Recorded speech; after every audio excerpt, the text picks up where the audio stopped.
Hello and welcome to another Saturday special of the Touchdown Show on the Action Network presented by Bet365.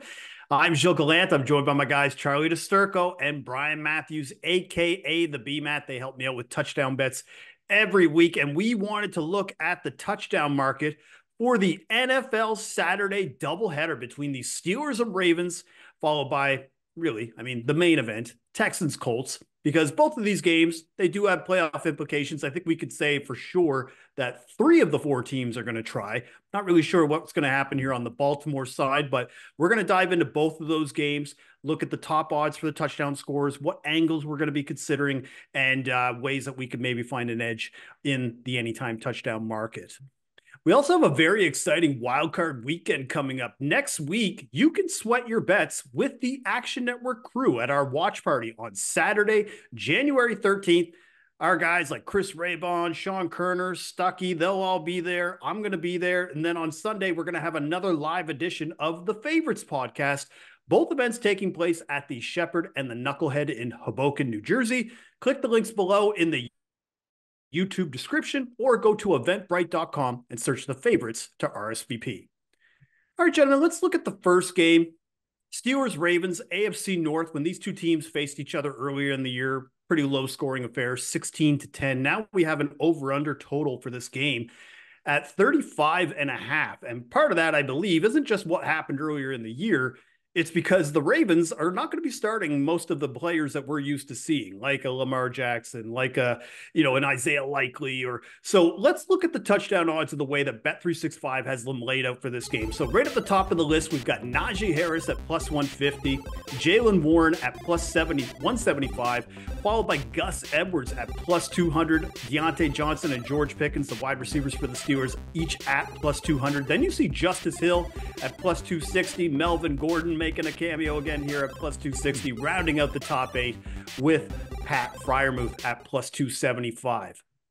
So with these games, automatically, I think we have to put it out there. There's not much incentive for the Ravens to play. They have the one seed. The bye is locked up. Quarterback Lamar Jackson has been announced that he's not going to be playing, and a lot of probably other key starters, even if they do play, I can't imagine they'll be playing more than a series or two just to keep them fresh, especially with a bye coming up. But I'm looking at Tyler Huntley, guys, and he is expected to start. He's around plus 500 to score. I think mainly the reason why I want to take him to score a touchdown instead of for passing, I just don't really trust him throwing the ball. I mean, technically, he's got 6 completions this year, 2 passing touchdowns, but they're both in garbage time. But we have seen him be able to run the ball. And now I will say for Ravens fans, anybody for Ravens fans who are watching, like cover yours, because the last time we did see Huntley in this kind of scenario, he was about an inch away from scoring, and then just a crazy fumble 6 against the Bengals in that playoff game. But I'm looking at Tyler Huntley around plus 500 to score on the Ravens side. Charlie, are you going to be looking at maybe somebody here on the Ravens side at the top end, maybe looking at a long shot? How are you approaching Baltimore Ravens touchdown scores for this game? Yeah, I mean, listen, the starters are not motivated to play, but the backups certainly are. So the guy like Tylan Wallace, who best number right now out there is 11-1. I got it at 15-1, which is just another testament to, especially during the craziness, to follow us in the Action app, because some of these odds are just plain wrong. I still like it at 11-1. I'd back it down to about 8-1, 750. When you look at him, and he's probably the next man up as far as total routes goes, and he played about 18% last week in a blowout. I don't think the Ravens are going to play Zay. I don't think the Ravens are going to play Rashad Bateman. I'd be surprised if they play Nelson Aguilar. Well, I guess he might play a little bit, but I'd be totally surprised if OBJ suits up as well. So that means that there is a entire receiving core where there's a lot of openings and a lot of opportunities. One guy in particular that I like is Wallace because of his gadget ability, his deep threat speed. So I think we could see trick plays where the Ravens might want to just stick it to the Steelers and throw maybe a flea flicker with Malik Cunningham finding Tylan Wallace deep. Whatever it is, Wallace is one of those guys that can be used kind of like Kevontae Turpin, where it's end arounds, it's deep balls, it's slants. He kind of can do everything. So when it comes to just what's available on this Ravens side, I like taking a stab on a long shot here, like Tylan Wallace at 11-1. Yeah, Tylan, I think, is an interesting approach here, especially with some of the jet sweeps we've seen with him. He's really taken over the Devin Duvernay role, who was been in and out of the lineup most of the year. He got hurt a little bit as well. But yeah, Tylan Wallace, especially where we're at now in week 18, where you're kind of just licking your thumb and putting thumb up in the air, try to see where the wind is blowing on these teams and whether or not certain guys are going to be playing. But Tylan Wallace, the fact that he was upwards of that, he's still around 7-1. And then once you start looking at the touchdown scores for the Ravens, like once you get past Gus and Justice, all the odds go from like basically 5-1 and up, right? So there's a ton of value. And I think Tylan is definitely somebody that we should be targeting for Ravens touchdown scores. And even then, like Gus and Justice Hill might not even suit up too. Like I'd be Exactly. surprised if they suit up, which just helps your decision with Huntley and what BMAT's going to talk about in a second. It's just, and even on potential end arounds or trick plays, whatever it is, like this is where you take a long shot type of stab. Yeah. But at the same time, because we know the Ravens, they're going to probably just try to get out of there as quickly as possible, maybe put some scores up, but they are pretty much still a running team. And BMAT, I know Melvin Gordon's odds are probably around plus 260 right now, maybe even upwards of plus 300, but you got to imagine he's still going to get a ton of work in this game.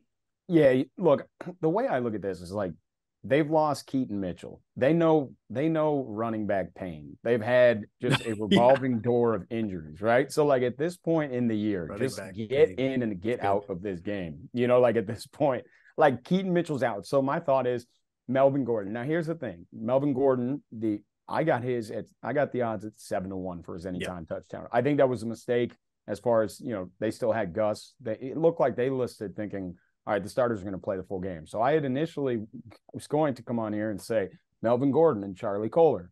Charlie Kolar was 23-1, and now I think he's about 3.5-1. So I can't go there, but I have to imagine it just seems like you said, Baltimore runs the ball. That's what they've always done. And I don't care who it is, even if it's Melvin Gordon and he's not in his prime anymore, there's going to be a lot of opportunity. And I don't think he's a guy where they're saying like, we can't work him too much. You know, we don't, you know. So I think we might see a ton of Melvin Gordon third. So I think that might be a good look for the Ravens side. But I do like the Huntley pick as well. For sure, yeah. And so I think that's kind of the approach that you need to almost take with Ravens players is probably looking more at like the long shots or guys that you know are going to play. Like, you know, Huntley is likely going to play the whole game. You know that Wallace is going to get a healthy share of snaps. You know Melvin Gordon is going to get probably 10 to 15 carries. You don't know if you can actually say that about Justice Hill or who else did they Dalvin Cook, they just signed in, is probably going to be bumped up from the practice squad too. You don't really know their roles are going into the week 18, but at least that way there are a few guys where we do know the way that it's going. Now, from a Pittsburgh standpoint, they've got everything to play for. They're going to be playing all of their starters. They need this win. They also need some other stuff to go right to get into the playoffs, but they're going to play as if they're going to be trying to get into the playoffs here. Now, Charlie, you mentioned last week about how the Ravens, even with the starting defense, were having coverage issues versus tight ends. Initially, that I was considering Freiermuth or Pat Freiermuth with the Steelers as a result of that. But my concern with Freiermuth now is I feel like he's kind of getting lost in the offense. I'm not really sure if he's being utilized maybe the same way. Like, and B-Matt, we talked about this off air about how the Pittsburgh offense, it's so frustrating to bet week to week because it always feels like we're off like by like one guy. So if we really like Jaylen Warren, well, Najee Harris goes off that week. We really like Deontay Johnson. George Pickens has 150 receiving yard day. You know what I mean? It's just the 1 week, it always feels like it's the other guy who seems to benefit, which is why, even though right now it's kind of apples to apples of picking between Deontay Johnson and George Pickens, I got to go with Charlie's guy, Pickens, again here in this spot because Rudolph has shown a good connection with Pickens so far through 2 games. And from an ADOT perspective, he's actually at least willing to throw it down the field comparatively to what we saw in Pickett and Mitch Trubisky. But George Pickens, he's around plus 250 at some spots. Again, very small sample size, but I mean, with 2 games with Pickens, with Rudolph, 15 targets, like 330 yards, 2 touchdowns, and he did score on the Ravens earlier this year. Mind you, that was with Kenny Pickett, but it does kind of remind me of that connection, if you remember a couple years ago with James Washington. Who was probably the downfield threat for the Steelers. That was who Mason Rudolph was consistently looking for in this offense. So I would be looking at Pickens from a Steelers perspective for touchdown around plus 250. I'll ask you, BMAT, first. Are you with Pickens, or is there another Steeler that you're looking at? And then Charlie, I'll see if there's a Steeler you want, or if you're just passing. No, I'm all on board with Pickens. I mean, you look at last 2 weeks, over 130 receiving yards in each. New confidence, new quarterback. And even if you were kind of scared about the matchup with Baltimore, when they were fully healthy, he hung 130 and a touchdown. Exactly. I don't care who the quarterback is. The big thing with him is, does he get the opportunities? And now with Mason Rudolph at quarterback, yes, he's getting the opportunities, and he's doing what he does best. He just makes catches where you're like, yeah, that's why, So yeah, I love Pickens. Charlie, is it a squad ride with Pickens, or are you just off the Steelers and trying to pick a wide receiver? Like how I was, because again, I still have a lot of frustration in my heart. I still don't even know if Pickens is the right pick at this point, because I feel like Deontay Johnson might vulture me. Listen, I won't be betting Pickens for an anytime touchdown, but I did see BMAT insert his receiving yards over in the app, and that is something that I do like. I do think that if you're going to bet a Steeler, going to a guy like Pickens who has a rapport with Rudolph helps. And I think that at the end of the day, Rudolph came in here, knew George Pickens was upset and started giving him the football, and now they have an actual rapport. So that's good things going. So I would look toward his prop instead. That's probably be where I'll be putting my money down come Saturday. But it's this Pittsburgh. I can't figure out this offense ever. But there's one guy that's consistent with Rudolph, and that's George. Charlie, did you forget we're on the touchdown show? I know. Listen. I'm trying to make things work here. Yeah. All right. Well, number one pick on the yardage show would be George Pickens, but for touchdowns, it's okay. Sometimes it even takes that kind of discipline to be able to say, no, I'm not riding that roller coaster anymore, and I'm going to move over to Colts Texans.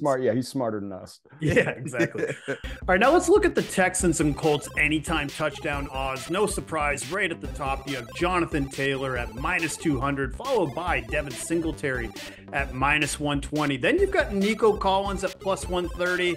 Show favorite Michael Pittman Jr. at plus 160, followed by Zach Moss at plus 200. Then you've got Dalton Schultz at plus 210, John Mechie at plus 210, no Noah Brown this week, and then you've got Trey Sermon at plus 220 to round out the top 8. So automatically looking at these odds, we pretty much all came to the same conclusion.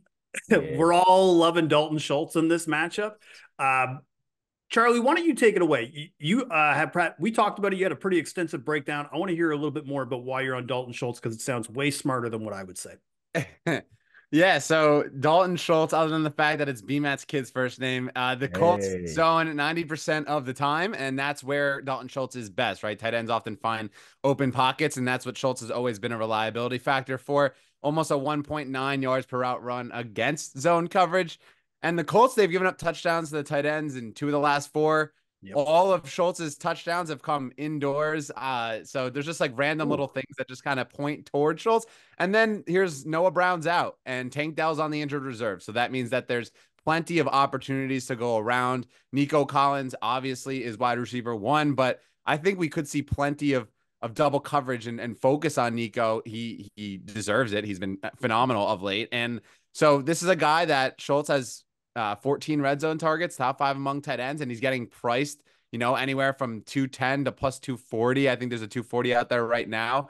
So I love taking a chance here in a do or die moment. Maybe there's some extra incentives because he needs 6 receptions for 250K, but it's a playoff game. So I love Schultz here at plus 240, 210, whatever in the 2s.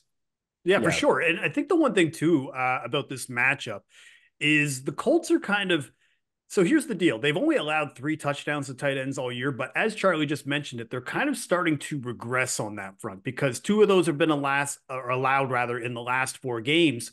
And when you actually look at the whole season full picture, the Colts are actually bottom 10 in targets, catches, and yards to tight ends this year. They just had a little bit more of touchdown luck, I feel, where that's kind of maybe where we're just kind of seeing a little bit more value on Schultz. I feel like if the Colts had allowed 6 touchdowns to tight ends, but all these same factors, maybe we're only getting them around plus 180, plus 190. But again, I still think that this is a very solid matchup. Now, BMAT, we kind of hinted about your kinship with Dalton Schultz here. So are you going to be riding with Schultz with us? And is there maybe another Texan that you like?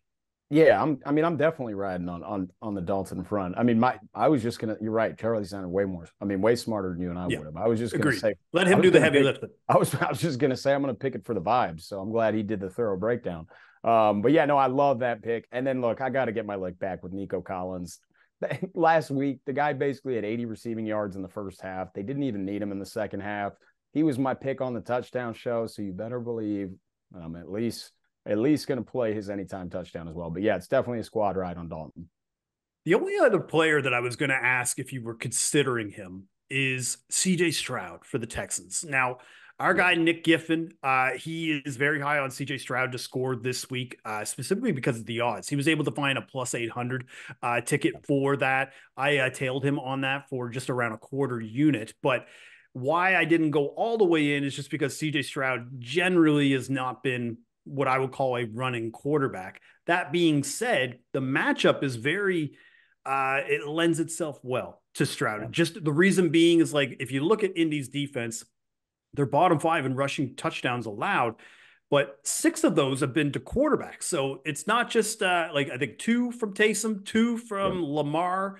I'm forgetting another one here right now, but regardless, in a do or die game in this kind of spot. And I think about when Stroud, when he was with Ohio State and they said he couldn't run against Georgia and he was just running all over that defense, like pretty much an NFL style of defense. Yeah. I think he could exert himself in this kind of game where he could be in the red zone. If those receivers like Nico Collins and Dalton aren't there, he has the athleticism to pull it off. So at 8-1, especially in what is essentially a playoff game, I love those odds. I just wanted to know before we move on to the Colts, what do you think of CJ Stroud for an anytime touchdown?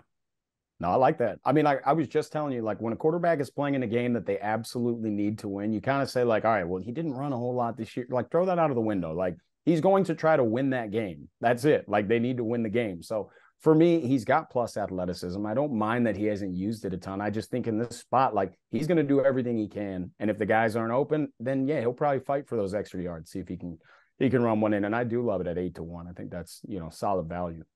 Yeah, and I mean, Charlie, I think you've bet on Stroud a couple of times this year, so it's not like you didn't see the potential with Stroud. So again, nobody is forcing anybody to bet anything, but at the same time, I just feel like 8-1. It's hard to overlook. Yeah, it's a good no. It's definitely a good look, and he's deceptively a good runner. Like people don't give him credit, but that's because he's an unbelievable pocket passer. So why would you take run out of the pocket and yeah? So, but when it's a game like this where literally the playoffs are on the line, he's going to be more willing to take a run out of the pocket, make a run into the end zone. So I don't mind the look there. I just went with Dalton for the vibes. Yeah. And so Dalton Schultz, we're all on in consensus here. We all love Dalton. CJ Stroud, if you want to sprinkle on him, go to it. But Dalton is the guy who we have the most conviction about. Let's move to the Colts now, though, because as I stated off the top, Jonathan Taylor minus 200 to score. He has looked pretty good in this offense pretty much since coming back from injury. But again, I'm not going to be out here telling people to bet a minus 200 anytime touchdown score. But for the Colts, man, I feel like this is one of those teams where we have fell on a lot of landmines this year. Like Josh Downs, can we trust him at plus 300? Mo Alley Cox, will he score in a meaningful game? I actually just decided, I was like, you know what? I got to go look up this guy's career and just fully of where he's scoring his touchdowns. 3 of his 14 touchdown catches from Mo Alley Cox have been from week 10 onward. So a lot of the times when he's scoring touchdowns, the games don't even matter. This time he's actually been scoring later in the year when they're in kind of playoff contention, but around 8-1 for Mo Alley Cox, I'm not. And again, I already have a personal vendetta against it. So, but that's just me. But where I'm coming to this now is Charlie, Michael Pittman. Do we get back on this bike and ride this all the way home? Because he's around plus 175. Do we do it? Yes. Michael Pittman. I mean, listen, you have to do it one last time in the regular season. Plus 175. Listen, the Texans, they zone a lot. Michael Pittman has nearly a 2 yards per route run rate against zone. He's a Trojan, so he gets the BMAT seal of approval. You look at just his numbers before he was injured, about 12 targets per game. So the volume is going to be there. Gardner Minshew is going to feed him the ball. We know that's how the Colts' MO is. And he's top 10 in red zone targets. So this is a prime matchup against a Houston team. Like if this is not the matchup to score, I'm not sure what is. You look at when is the it? guys that have scored. Amari Cooper had 260 yards. Garrett Wilson put up 100. Cortland Sutton, 77 and a tutty. Calvin Ridley, Jamar Chase. All of these wide receiver ones are scoring. Houston is not good. I was on the phone for an hour today with USPS trying to figure out where my clown costume was because I'm going right back to Pittman here. But plus 175. I have to take it. I love this pick. This is the spot of all spots for me. I'm gonna add. I'm gonna track that one with him now. Now that he just said that, I'm jumping on board. I'm rolling Pittman with him. I wasn't gonna, but it was. I've been swayed. Wow, it was what a pitch! Yeah, whatever he did there with the microphone, that had me going. I say Michael, you say Pittman, Michael. Oh man, I feel bad for the producers. I'm just completely peeking right now on the mics here. All right, okay, Dalton Schultz for an anytime touchdown is who we like on the Texans side. I think Charlie has put it very clearly. We now like Michael Pittman for the Colts this week. So for the Colts and Texans, Dalton Schultz, Michael Pittman are going to probably be the consensus picks from our group here from the Touchdown Show for Colts Texans. So that's all for today. Enjoy the games on Saturday. We're going to be back on Sunday, though. 11:30 a.m. Eastern is part of the Action Network Power Hour. Make sure to download the Action app, and you can track your bets, and you can see what touchdown bets we've got set for Week 18. I want to thank you again for watching the Touchdown Show presented by Bet365. Bon chance.